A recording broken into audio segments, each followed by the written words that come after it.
2021. We're getting ready to kick off another great school year. And let's hear it for the teachers and staff at our schools, starting with Back Creek Elementary.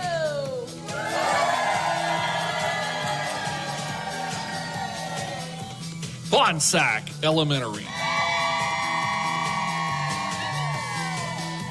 Burlington Elementary. The Burton Center for Arts and Technology. Cave Spring Elementary. Cave Spring Middle School. Cave Spring High School.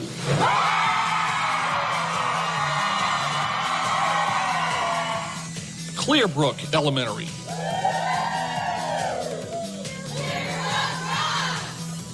Fort Lewis Elementary. Welcome back to Fort Lewis. Glen Cove Elementary.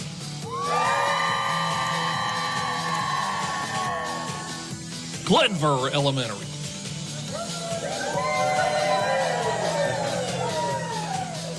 Glenver Middle School. Glenver High School.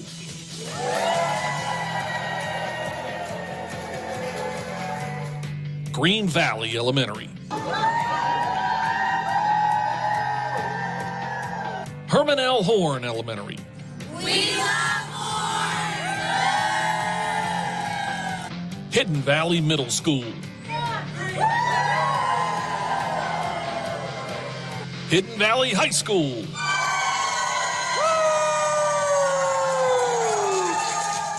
Masons Cove Elementary. Mount Pleasant Elementary.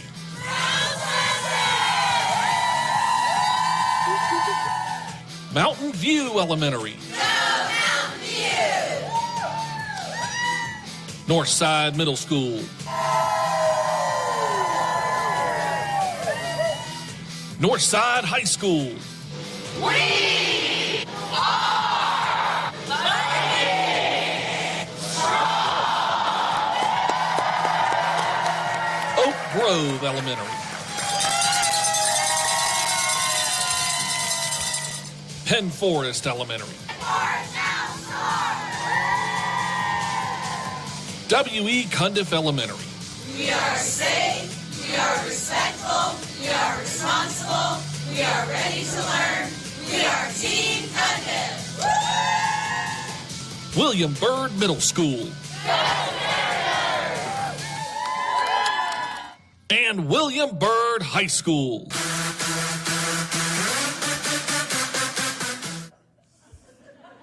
Well, teachers, I'm glad you're here in this convocation. It may be virtually, but there's some things that we can all understand.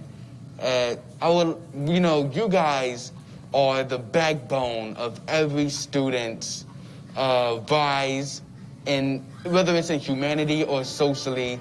If it has a job, you guys are the backbone of everything a student needs. And you may feel down at times, but this convocation will show you the empowerment of what you guys do to us students. You guys help us in ways you cannot imagine. And I would like to say, welcome to Convocation. And now, please welcome our superintendent, Dr. Ken Nicely. Well, good morning, everybody. I'm going to just stop right there because the speech that the student from William Byrd just gave just really says it all. We can't do anything better than that. He has summed it up in his words as powerful as we could possibly muster up this morning. We're going to hear from some more students at the end. But just I want to echo him and say thank you for being here. Welcome to Convocation 2021. We are here at Northside High School with the staff here. So let's hear from you guys out here at Northside.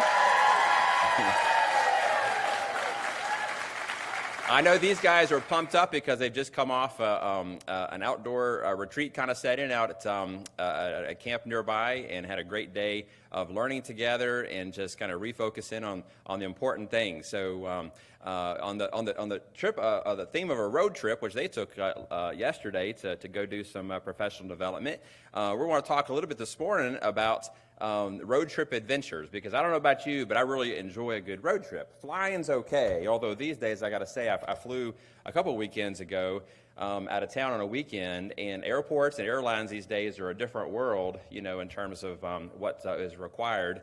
Is there a reminder of some of the things that are still going on out there that we should be mindful of? And we'll be talking more about that. But there's nothing like getting in your car and hitting the road and just kind of seeing what's out there. In fact, my wife and I just got back from a road trip up to Michigan, and really had a great time. So we've enjoyed going different places and so forth over the years. Could be far, could be near. There's some great places in our area. One place I got to tell you, I advertise this on purpose. If you've never been up to Bath County, up near the homestead at Hot Springs, and you don't have to stay at the homestead, you can do like we did, just stay at a little bed and breakfast. But Garth Newell Music Center up there, if they ever reopen, anybody in the audience ever been there? Wonderful place. It's great. It's actually like a farm setting, and they have musicians in residence. And you can go in and have a dinner and actually be like in a barn kind of thing, but hear chamber music. I think we went up there for an Appalachian style, fiddling kind of thing, but which we really enjoyed. But I'll just get that little plug in there for Garth Newell Music Center. Lots of great places around us to visit. One of our memorable trips that we remember from years ago, 2008, was our trip across the country out to Yellowstone. If you've ever been out there, anybody been to Yellowstone? That's just a wonderland. If you ever get to go. We chose to go 2008. That was the year, if you remember, of the $4 a gallon gas, So if you can choose more wisely than that, that might be a good thing. But there are so many great things out there to see. We just recently, I was mentioning, did a little road trip up to Michigan. Upper Michigan, never been up there before. Very friendly people. Everybody speaks like Canadians, okay, and which is a lot of fun. One of the things that we did along the way is we did also what I'll call an IKEA tour of the Midwest. Okay, so anybody ever been to an IKEA store? I see a few hands. I had never been. Okay, so I had illusions of what that was. I thought that must be like really expensive kind of furniture or something like that. And our motivation for doing this was to outfit our daughter's living space that she's going to have next year at college. But I got talked into going to one of these places, and I was like, wow, this is actually pretty cool. So there's these huge buildings. You go into half of it, there's showroom, they have all this stuff, and it's not very expensive. I think we got a desk for $70 for it. And then you have to go over to the warehouse side, of course, to pick it all up. Now, what they don't tell you, and I'm giving you guys a heads up, some of you guys already know this, is you're not done there, because the reason it's not so expensive is because you have to put it all together, okay? Now, if you read Swedish, you're in good shape, okay? Because unfortunately, we do not. I'm just kidding. They don't even have instructions in Swedish or English. In fact, it's just pictures. So you have to be really good. It reminds me of what we do at elementary school when we're doing, surveys and so forth. Instead of doing, agree, disagree, we put smiley face and frowny face. It's that kind of thing. So if you're good at reading pictures, you can go to an IKEA store. But we wound up going to one in Columbus, on the way back in Detroit and Pittsburgh, and because we were in search of the right pieces of things. So, seeing our country is a fun thing. I remember the Yellowstone trip. If you've ever driven out through Indiana and, Ohio and Illinois and out into Kansas and all those places, I mean, you get an appreciation for just how much corn is grown in this country. We grow a lot of corn in the United States. So it's very interesting stuff. One of the things that I ran across somewhere along the way in terms of one of these trips was this sign. I thought was just... Really, I thought, says it all. It says, happiness is not a destination, it's a way of life.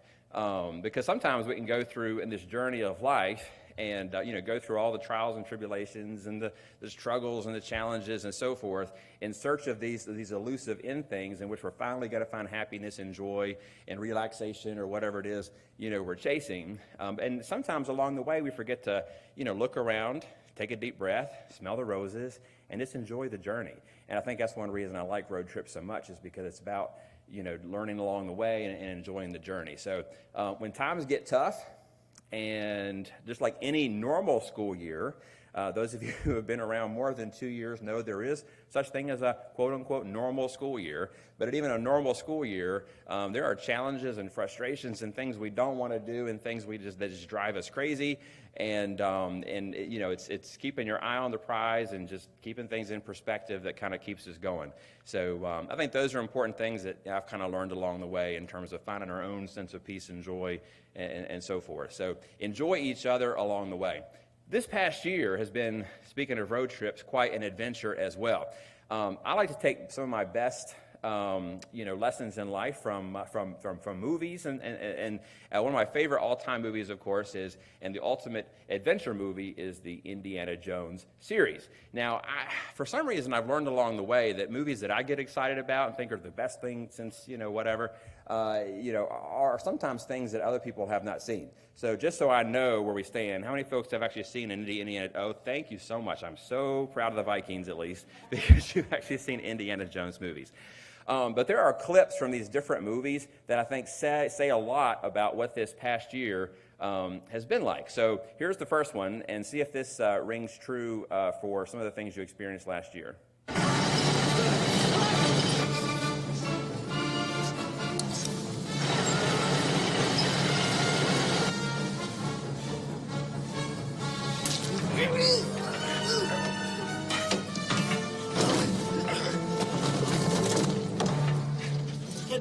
The pen. What? But don't you see? The pen is mightier than the sword.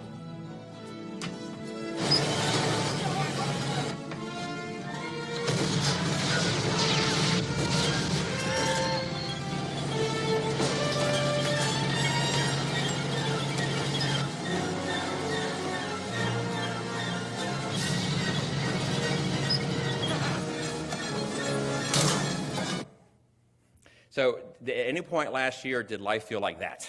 Indy hanging on for dear life, and just when you think things are bad, things get worse. But you got to love that Sean Connery line about the pen being mightier than the sword, even in the midst of all that. So again, keeping things in perspective. I know all the English majors and English teachers out there would love that. Here's another part of this, because in the year that we experienced this past year, we had to have different reactions to different situations. And so if you remember this scene, I think this is from Last Crusade, in which Indy is actually on like the Hindenburg, an airship. And this little scene is called No Ticket, if you remember this. Sometimes we had to just say, look, you might not want to do something, but this is what you have to do, and we had to just kind of be straight about things. So this is an example of that.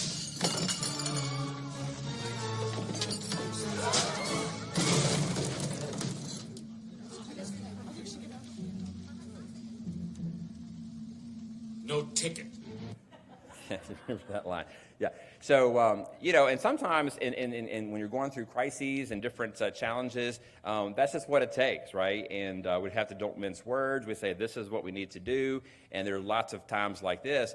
Sometimes we feel like, yep, that's what's needed, and we get it right, and everything's worked out. And sometimes we're unsure of ourselves because guess what? We're in new territory lots of times, and we're just trying to do our best with what we know and what we know at the time.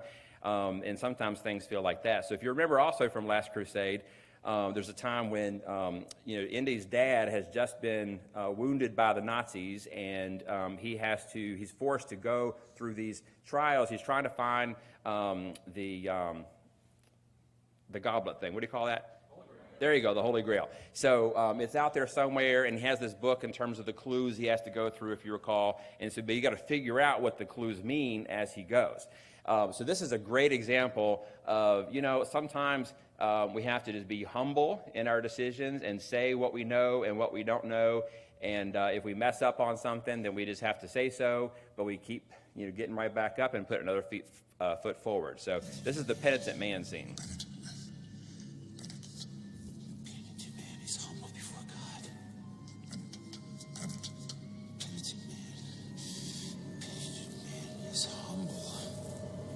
Before God.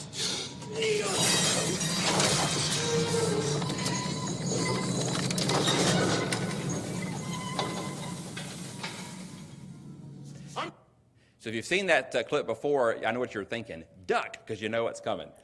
Here's the next test, okay, and this is the one he has to have a clue about the name of God, and this is where background knowledge becomes really important.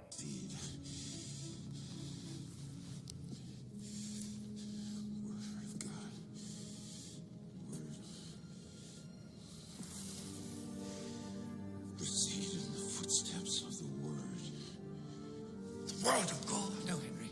Try not to talk.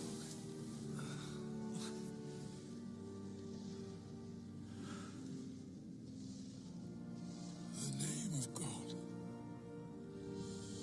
The name of God. Jehovah. But in the Latin alphabet, Jehovah begins with an I. Who would have known that?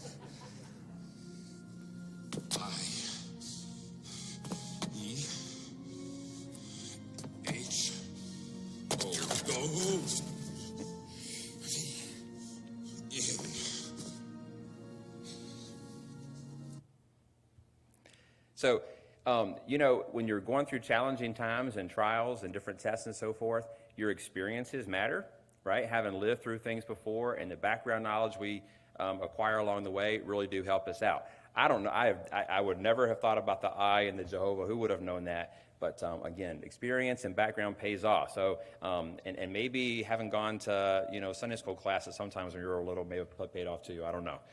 All right. Then you get to the very end. And sometimes you rely on background knowledge, and sometimes you're relying on, being humble and just working through those different things. Oftentimes when it comes down to it, we have to take that leap of faith. So you remember this last scene when it gets to the end here. You must believe, boy. You must believe.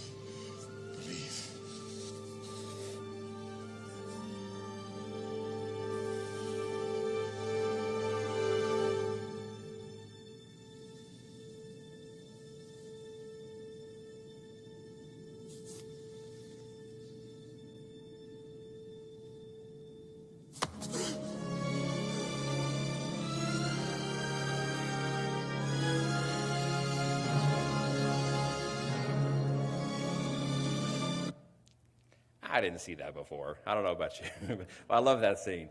And that's sometimes just what it takes. And again, based on what we know, based on our experience, based on reasoning, I think that we have this gray matter up in our heads for a reason.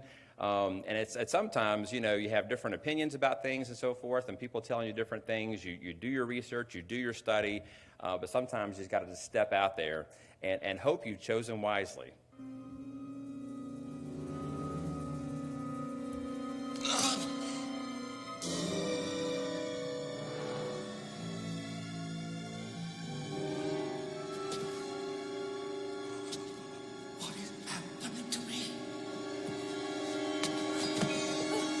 This is kind of gross right here, so parental warning.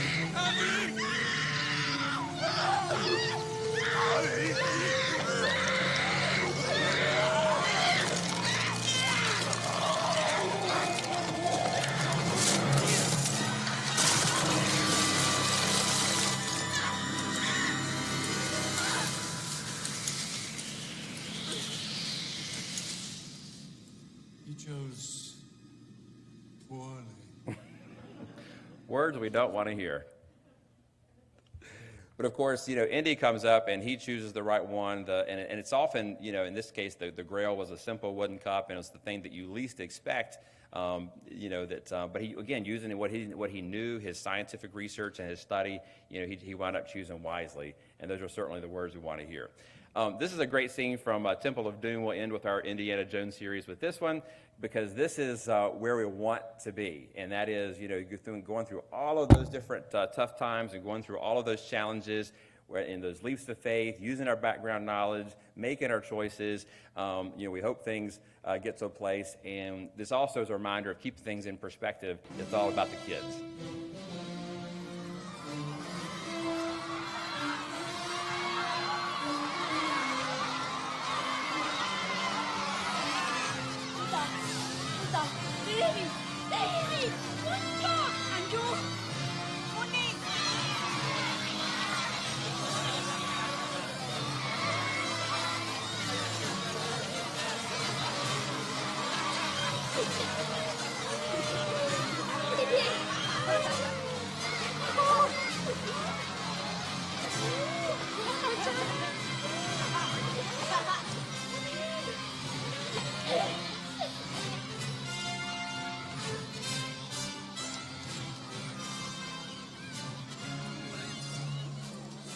we know you are coming back when life returned to our village.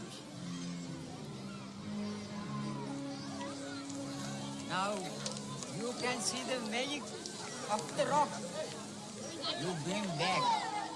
Yes. I understand its power now. So that reminds me a lot of all the rejoicing that occurred, in March when you had your students 2 days a week at the high school level, throughout the year. We got to March, finally the kids, all of them were at the same time in the same place, and you guys were just like that in terms of folks being really happy to see all the kids, and of course kids came running in as well to get back. And in full confession, I did have one student email me in March when we decided, hey, we're going to go back to 4 days a week and get away from the hybrid schedule, who said, I just don't have time to go to school 4 days a week, right? So I thought, well, bless your heart. But, it's true that, we unlearn good habits pretty quickly, and we learn new habits pretty quickly, and that's exactly, what happened last year and what we continue to do. So sometimes we have to go back and relearn habits that we've lost. But we're so glad to have the kids back. Thank you guys. Thank all of our teachers out there, our K through pre-K, our preschool through second grade teachers who started off last year going 5 days a week, full steam ahead. And then we added, of course, our third grade teachers, our fourth grade teachers. A lot of those guys spent the entire year, in teaching in the libraries and the cafeterias and, splitting classrooms up and just finding ways to make it work. And I know at the middle school and high school level, you all, had to do very similar things just to make it work. It was hands on deck. It was,